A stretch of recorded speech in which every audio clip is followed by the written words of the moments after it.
जय हिंद। नमस्कार साथियों, कैसे हैं आप सभी लोग। उम्मीद करते हैं कि आप सभी लोग अच्छे होंगे।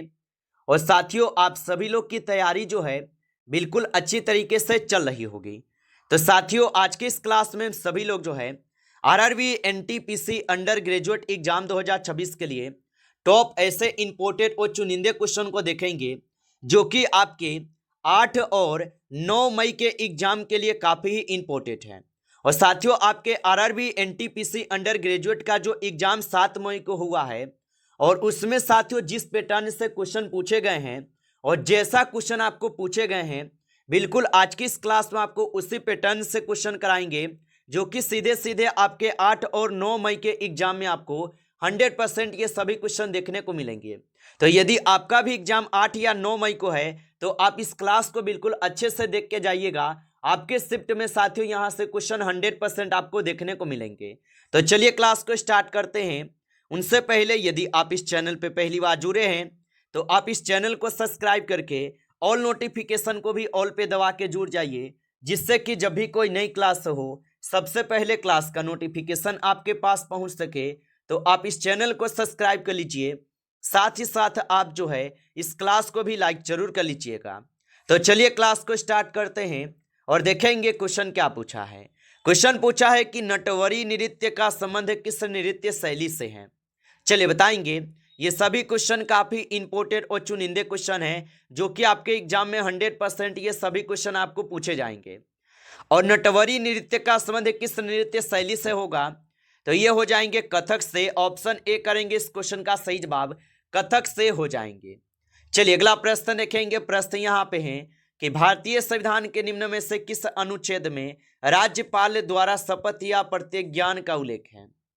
तो याद रखेंगे कि भारतीय संविधान के निम्न में से किस अनुच्छेद में राज्यपाल द्वारा शपथ या प्रतिज्ञान का उल्लेख है। तो यहाँ पे 2 नंबर क्वेश्चन का सही जवाब ऑप्शन बी करेंगे, अनुच्छेद 159 हो जाएंगे, याद रखेंगे। चलिए अगला प्रश्न देखिएगा। प्रश्न यहाँ पे है कि संविधान के किस अनुच्छेद में धार्मिक और धार्मत उद्देश्यों के लिए संस्थाओं की स्थापना और रख रखाव का उल्लेख है। तो याद रखेंगे संविधान के किस अनुच्छेद में धार्मिक और धर्मार्थ उद्देश्यों के संस्थाओं की स्थापना और रख रखाव का उल्लेख है। तो ये हो जाएंगे अनुच्छेद 26 में। ऑप्शन यहाँ पे 20 क्वेश्चन का सही जवाब है। अगला क्वेश्चन देखेंगे। क्वेश्चन यहाँ पे पूछा गया है, क्वेश्चन है कि हॉर्नबिल महोत्सव किस राज्य में जो है मनाया जाता है। तो याद रखेंगे हॉर्नबिल महोत्सव किस राज्य में मनाया जाता है, तो ये मनाए जाते हैं नागालैंड में। ऑप्शन यहाँ पे सही जवाब है, नागालैंड में। अगला प्रश्न यहाँ पे है, बिहू नृत्य किस भारतीय राज्य से संबंधित है। तो बिहू नृत्य किस भारतीय राज्य से संबंधित है। तो 5 नंबर क्वेश्चन का सही जवाब ऑप्शन यहाँ पे बी है, असम के हो जाएंगे। ऑप्शन यहाँ पे बी सही जवाब है, असम के होगा। चलिए अगला प्रश्न यहाँ पे है, निम्न में से किस देवता को ऋग्वेद में किलों को तोड़ने वाले रूप में जाना जाता है। तो याद रखेंगे यह जानते हैं आपके इंद्र को। ऑप्शन ए सही जवाब है, इंद्र को। चलिए अगला प्रश्न यहाँ पे है कि 13 ताली नृत्य निम्न में से किस राज्य से जो है संबंधित है। चलिए बताएंगे।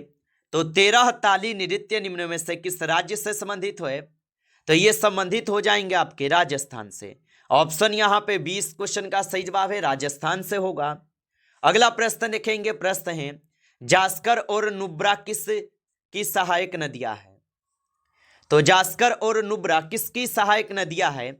तो जास्कर और नुब्रा जो है ये किसकी सहायक नदी है, तो ये हो जाएंगे आप सभी लोगों का सिंधु के। ऑप्शन सी सही जवाब है, सिंधु के होगा। अगला प्रश्न यहाँ पे है कि केंद्र शासित प्रदेश पुडुचेरी निम्न में से किस बेसिन में स्थित है। तो केंद्र शासित प्रदेश पुडुचेरी निम्न में से किस बेसिन में स्थित है। तो 9th क्वेश्चन का सही जवाब ऑप्शन यहाँ पे जो है बी सही जवाब है, कावेरी होगा। ऑप्शन यहाँ पे बी सही जवाब है, कावेरी होगा। अगला प्रश्न है कि कौन सा देश उगते सूरज की भूमि कहलाता है। चलिए बताएंगे। तो कौन सा देश उगते सूरज की भूमि कहलाता है, तो यहाँ पे 10th नंबर क्वेश्चन का सही जवाब ऑप्शन बी है, जापान हो जाएंगे। ऑप्शन बी सही जवाब है, जापान होगा। चलिए अगला प्रश्न देखेंगे। प्रश्न है, निम्न में से कौन सी नदी मध्य प्रदेश से होकर बहती है। चलिए बताएंगे, तो निम्न में से कौन सी नदी मध्य प्रदेश से होकर बहती है? तो निम्न में से कौन सी नदी जो है यहाँ पे मध्य प्रदेश से होकर बहती है? तो 11th क्वेश्चन का सही जवाब ऑप्शन यहाँ पे डी है, बेतवा होगा। ऑप्शन यहाँ पे डी इस क्वेश्चन का सही जवाब है। चलिए अगला प्रश्न देखेंगे, निम्न में से कौन सी नदी भारतीय मरुस्थल की एकमात्र बड़ी है? तो याद रखेंगे यहाँ पे हो जाएंगे लूनी नदी। ऑप्शन यहाँ पे बी सही जवाब है, लूनी नदी। चलिए अगला प्रश्न देखेंगे। प्रश्न यहाँ पे पूछा है, निम्न में से कौन सी पुस्तक मुल्कराज आनंद द्वारा लिखी गई?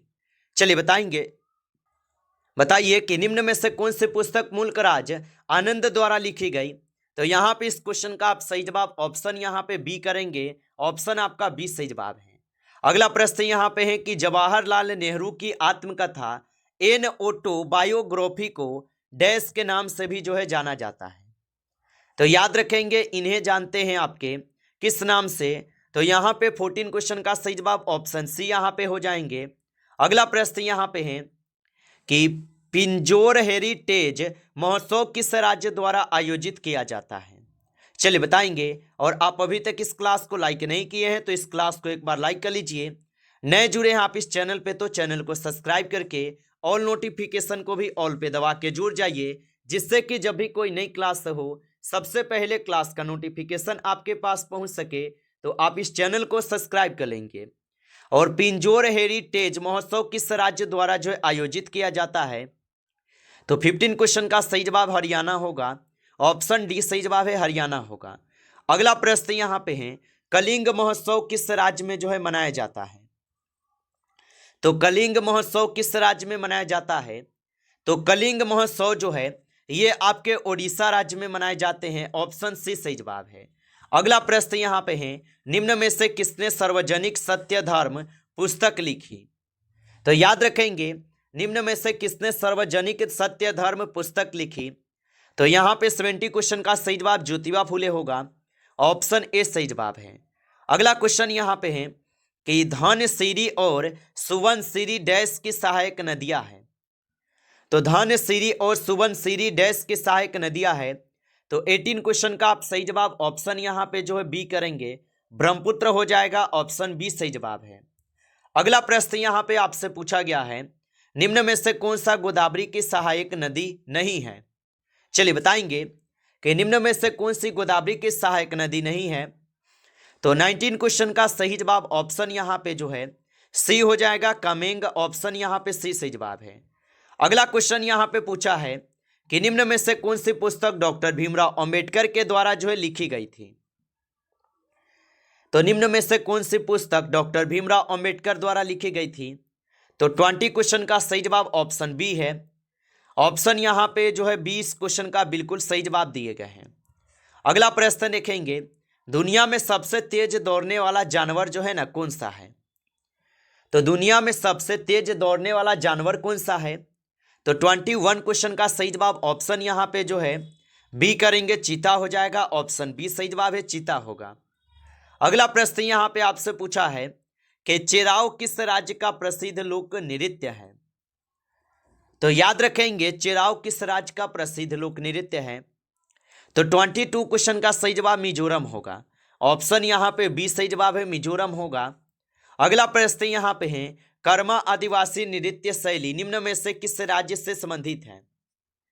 तो कर्मा आदिवासी नृत्य शैली निम्न में से किस राज्य से संबंधित है? तो 23 क्वेश्चन का सही जवाब ऑप्शन यहाँ पे जो है आप सभी लोग का ए हो जाएंगे, छत्तीसगढ़। ऑप्शन ए सही जवाब है। चलिए अगला प्रश्न देखेंगे। प्रश्न है, भारत में सबसे पहली रेलगाड़ी कब चली थी? तो भारत में सबसे पहली रेलगाड़ी जो है ये आपके 1853 में चलाई गई। ऑप्शन ए सही जवाब है, 1853 में चली थी। अगला प्रश्न देखेंगे कि हड़प्पा सभ्यता किस युग से संबंधित है? चलिए बताएंगे आप। तो हड़प्पा सभ्यता किस युग से संबंधित होगा? तो हड़प्पा सभ्यता जो होगा ये हो जाएंगे किस युग से संबंधित? तो 25 क्वेश्चन का सही जवाब ऑप्शन यहाँ पे जो है बी है, कांस्य युग। ऑप्शन यहाँ पे बी सही जवाब है, कांस्य युग से होगा। अगला प्रश्न है, भारत में अनुच्छेद 170 के उपबंधों के अधीन रहते हुए प्रत्येक राज्य की विधानसभा में अधिकतम डैश सदस्य जो है ना होंगे? तो आप बताएंगे इनमें अधिकतम 500 सदस्य होंगे। ऑप्शन सी सही जवाब है।